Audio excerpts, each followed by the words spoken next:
India's growth strategy in the union budget industries, textiles are now being positioned in livelihoods and sustainable production. This year's budget outlines a comprehensive push across the entire textile value chain, from fiber and yarn to apparel, handicrafts, also high-end technical textiles. Major announcements include an integrated program for the textile sector, support for man-made fiber, entire textile value chain, from fiber and yarn to apparel, handicrafts, also high-end technical textiles.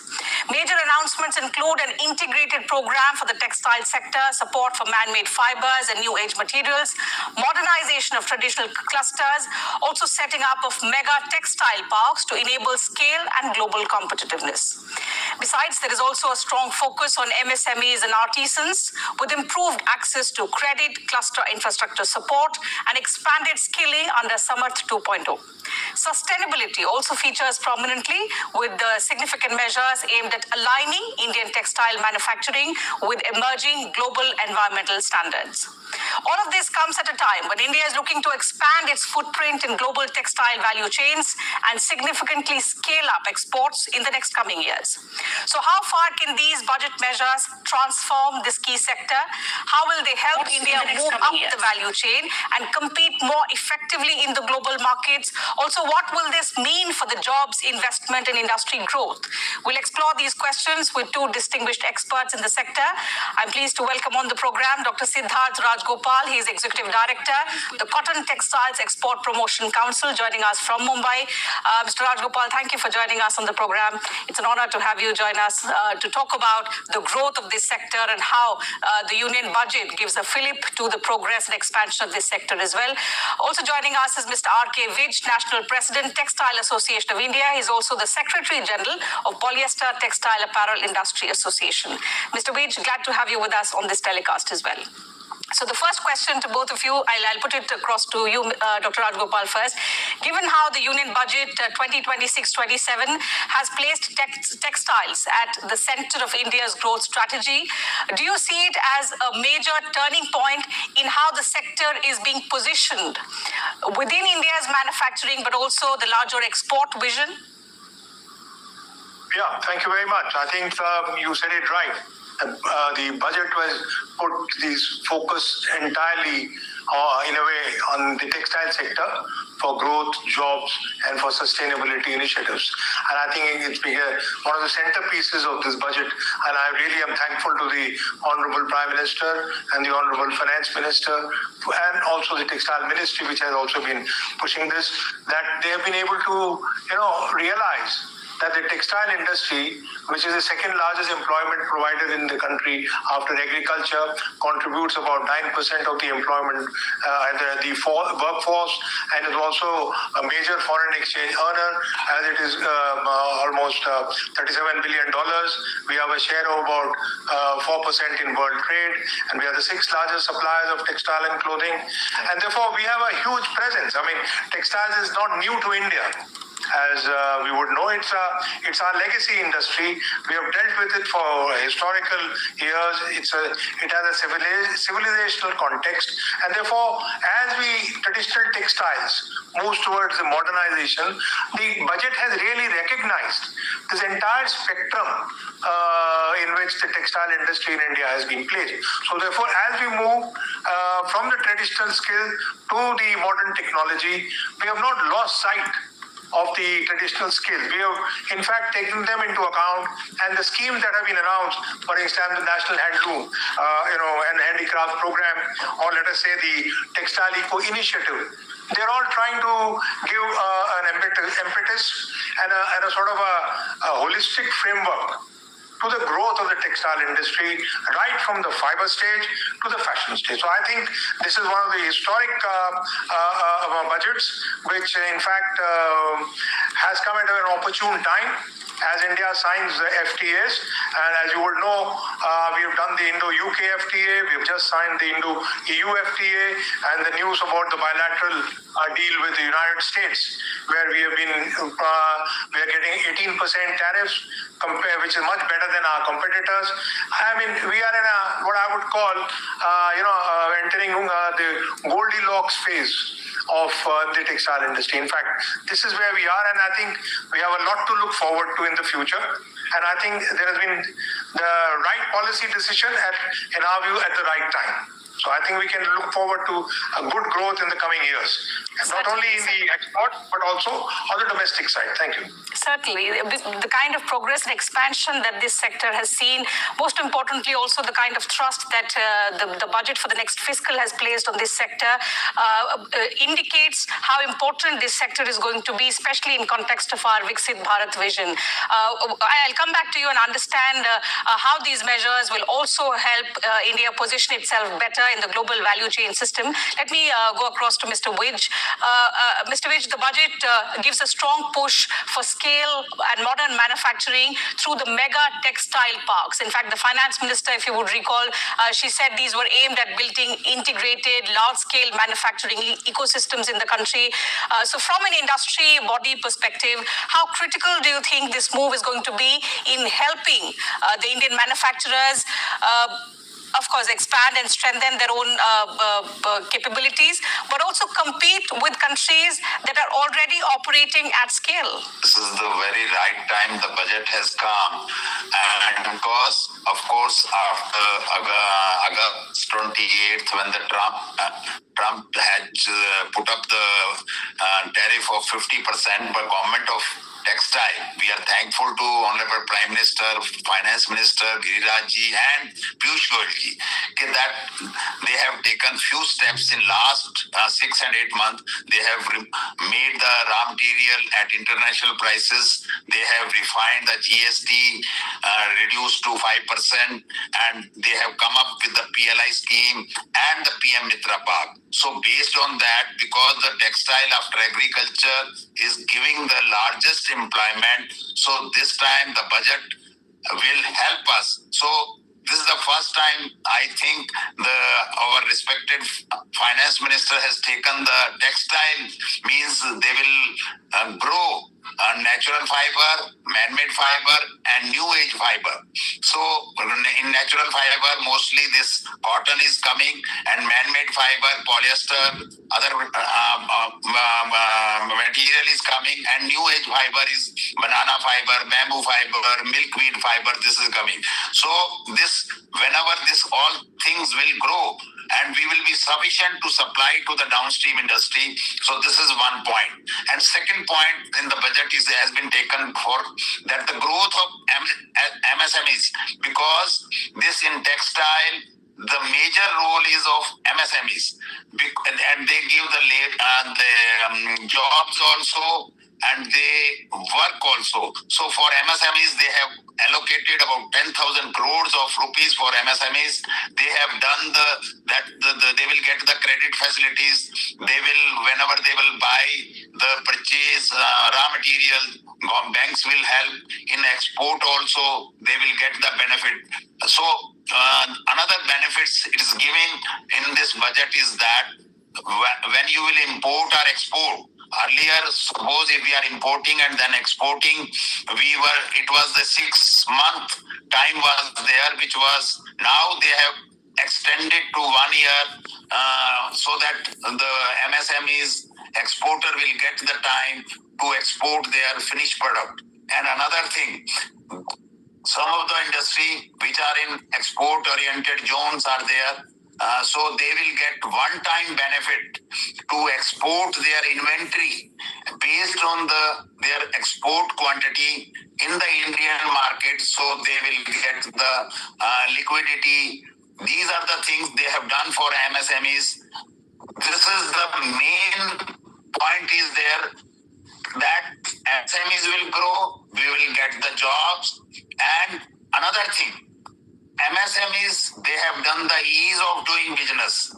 When suppose if you employ contract labor, then the TDS they have reduced to 1%. This is another ease of doing business is there. So another thing, biogas duty they have reduced. These are the few decisions the government has taken This is very helpful in the budget, and this budget has been shown in this time.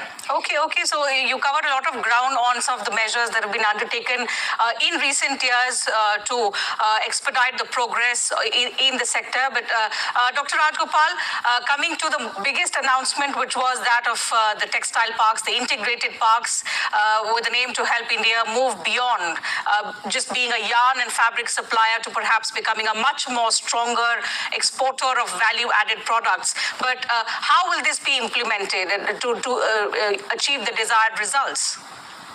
I think the textile park and this particular one which has been announced, I'm sure will be different from the parks, 7 earlier parks which have been announced. This is, of course, in my own view, it's in challenge mode, which means that it has to be something totally different and is willing to address some of the issues which are coming up in our, in our manufacturing. So an integrated textile park which has the fiber up to the manufactured finished goods are available at one location, and the ancillary industry to support it is also available. And there is a model where the parks are become hubs of manufacturing, and the ancillary industry grows around the park. So therefore, this will address not only the current requirements in the sense of the current fibers and the current manufacturing practices, but it is going to be something beyond that. And our own assessment is that investment in new fibers, large plants for fiber manufacturing, for some of our man-made fiber manufacturing, which is where the business is going, because we have almost become market leaders in cotton, and cotton has limitations of area and production. Therefore, the natural shift has to be in the man-made fiber, where the world trade is also taking place in a large measure. So these parks which will come are going to be aggressive parks in the sense that they will be set up in a short time, they will be plug-and-play model, and they will try to attract very large investments. And we see investment coming in new age fibers, we see investment coming in even scaling up our existing man-made fiber base and the kind of fibers required for technical textiles. Aramides and so many other glass fibers, these are all coming at the moment, imported. But then we will have a situation where we already know of companies who are investing in some of these new age fibers, and they are really working towards diversifying the production base, diversifying our export base. And once you have good quality fibers, scale of production, you will be in a position to match with the requirements of the world. India is very well known in the textile industry. Indian technicians are very well known around the world. We are one of the most qualified, skilled labor available in this country. Education in technical aspects of textile production is very strong in India. And now with the requirements of the world in terms of new fibers, new applications, and also new technology. For instance, the use of artificial intelligence and other forms of modern technology will come into play. So I presume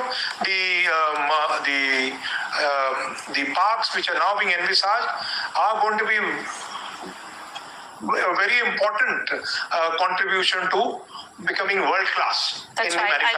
I'll discuss further on how technology and modernization are being looked at. But since you mentioned about the investment and the investor confidence, that takes me to the question on the announcement that the finance minister made about the 10,000 crore SME growth fund, which he said aims to create champion SMEs.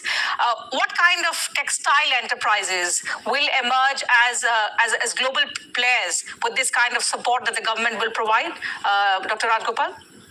No, I think, again, coming to the SME, the idea of champion SMEs is something we are trying to ensure that with the SMEs being the backbone of our production. So therefore, that you create some kind of an excellence in that field. So therefore, by 10,000 crore credit is an important, because one of the key issues in MSMEs is the fact that the credit is not available on time and they face various challenges. So if there is an opportunity to scale up, as we saw in the definition of the small and medium, because now the definition of small, medium has also been sort of revised and in a way encourages people to scale.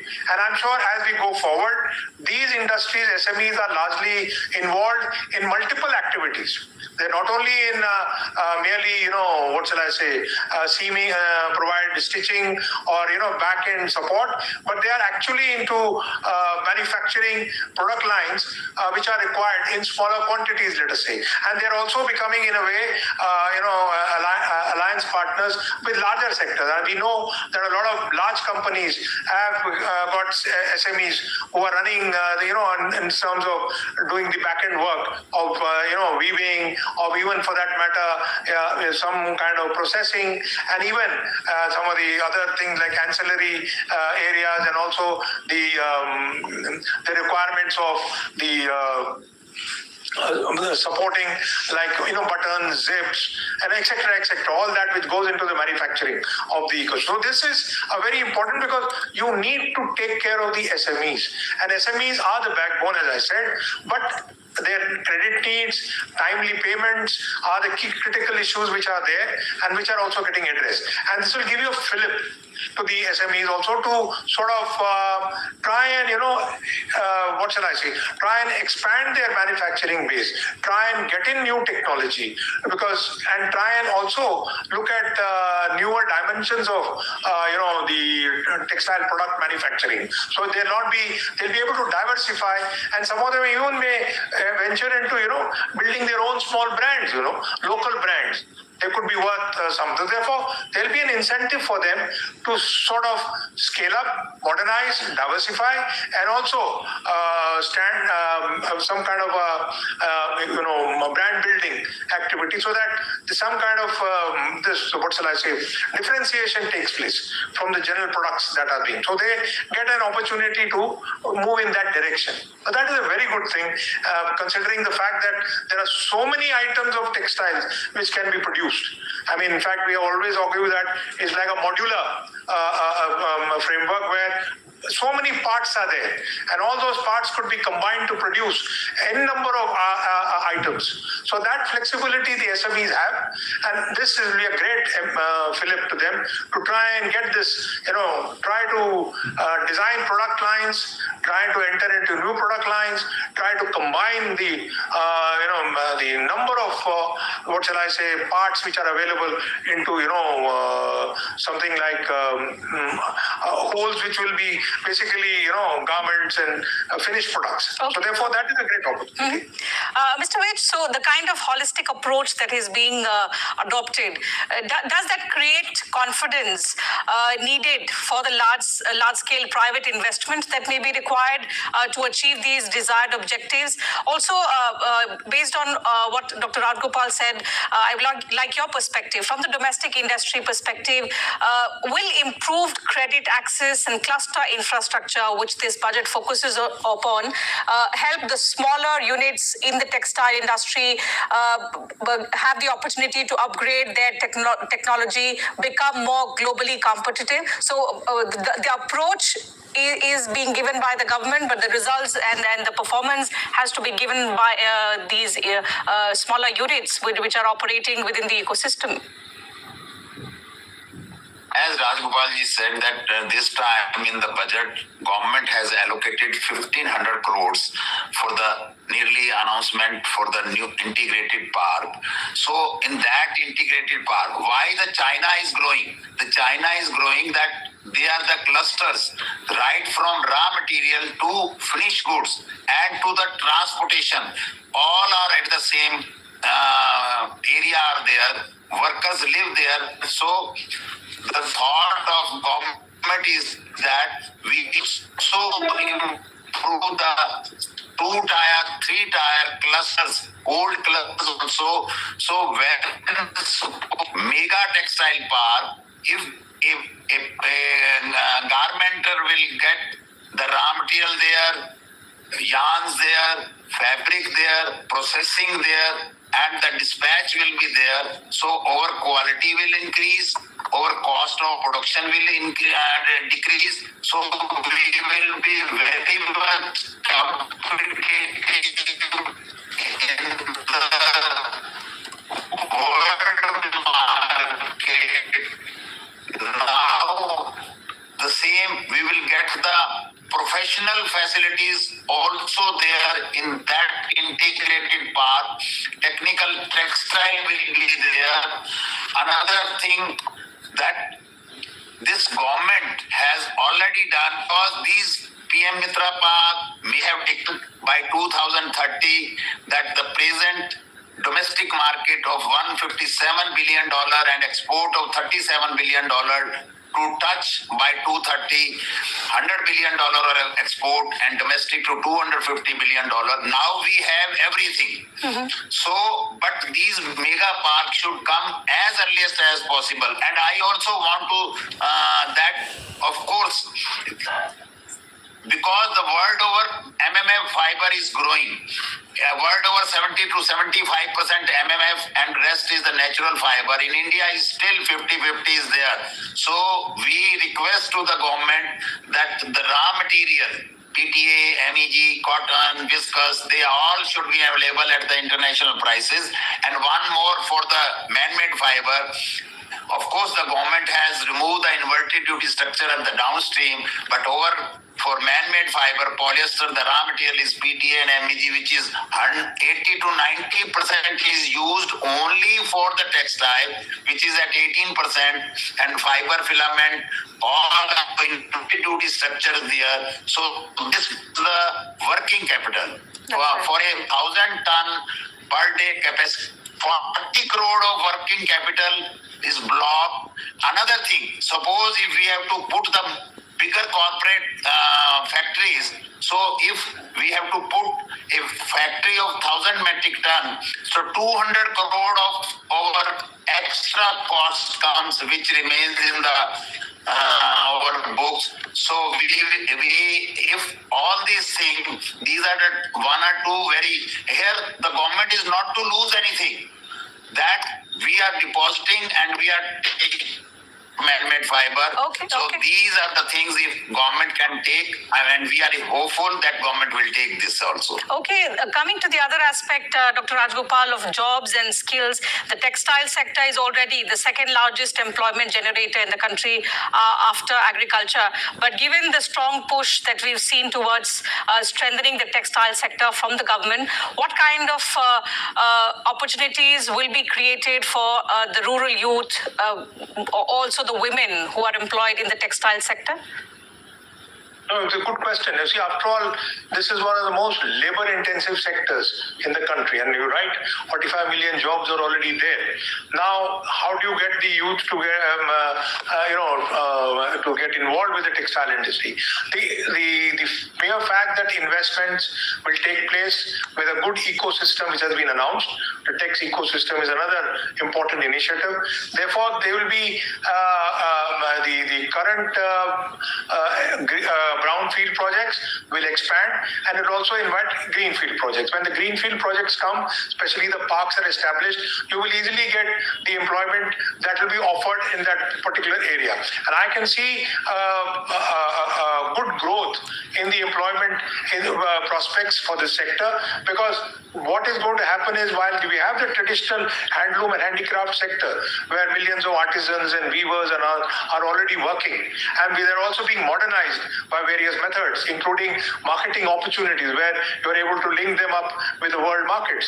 What here, if new technology comes in, if new product lines come in, you will have the opportunity for your own youth who are also being trained in our ITIs and textile institutes to work on modern machines.